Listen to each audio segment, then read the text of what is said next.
শর্টকাটে বাংলাদেশ যেতে চাইলে আমার সাথে যোগাযোগ করতে পারো, ঠিক আছে? আমি বাংলাদেশ পৌঁছে দেবো, কোনো চাপ নেই। বাংলাদেশের ছেলেবেলা স্নান করছে, লোকজন বেশ সুন্দর পরিবেশ।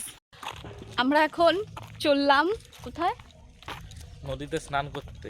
বাংলাদেশের বর্ডার আর ইন্ডিয়ার বর্ডারের মাঝখানে একটা নদী আছে, ওই নদীতে আমরা যাবো স্নান করতে।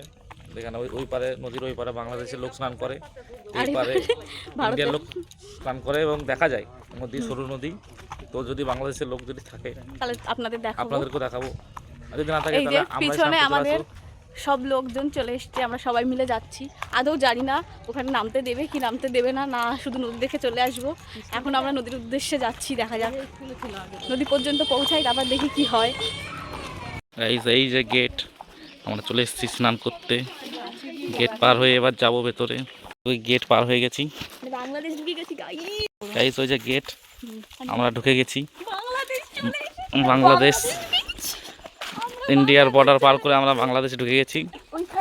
এখন আমরা যাচ্ছি স্নান করতে বাংলাদেশের নদীতে, বর্ডার পার করে। এই যে গেটটা একবার দেখিয়ে দিচ্ছি। ওই যে বর্ডার, ওখানে তার কাটার ভেতরে আমরা এখন সবাই বিরাট খুশি, বিরাট এক্সাইটমেন্ট। আমি এখানে আগেও এসেছি, কিন্তু এরা এসছে প্রথমবার, তাই এদের জন্য বিরাট এক্সাইটমেন্ট এটা। যাচ্ছি এখন সুড়ঙ্গ পথ ধরে, নিচে ঢালু অনেকটা। কি আছে? ও বাংলাদেশি কুল খাবো আমরা আজকে। তাহলে মা বলছে এখানে কুল নাকি ভর্তি। ও বাহ, বেশ পাকা পাকা কুল গাইস, দেখো আমি আর জুম করে দেখাচ্ছি। ও একদম হলুদ হয়ে আছে পেকে।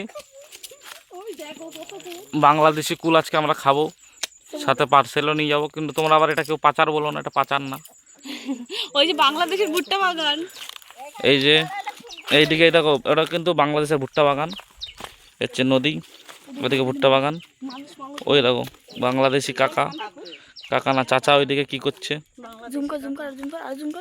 বাংলাদেশি চাচা এখানে কিছু কেটে নিয়ে যাচ্ছে, যেটা আমরা এখান থেকে দেখে যাচ্ছি। ওই দেখো মামা, বাংলাদেশের না মামা না খালা, যাই যেটা বলে আমি ঠিক জানি না। ওনারা গরু নিয়ে বসে আছে। ও তাই তো, এটা তো মেন আকর্ষণ তো আমি দেখিই নি। এই যে এখানে বাংলাদেশের ছেলেবেলা স্নান করছে, লোকজন বেশ সুন্দর পরিবেশ।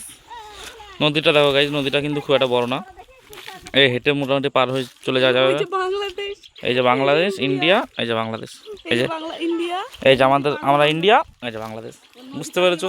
ভালো করে আশা করি বুঝিয়ে দিয়েছি। তো এরকম শর্টকাটে বাংলাদেশ যেতে চাইলে আমার সাথে যোগাযোগ করতে পারো, ঠিক আছে? আমি বাংলাদেশ পৌঁছে দেবো, কোনো চাপ নেই। বাংলাদেশের মাটিতে আমরা এখন কুল খেতে ব্যস্ত। এইদিকে সব কুল পারাপারি চলছে। পাপি এদিকে কুল হাফ খাচ্ছে, হাফ ব্যাগে নিয়ে নিচ্ছে। এদিকে বোনও খাচ্ছে বেশ সুন্দর করে।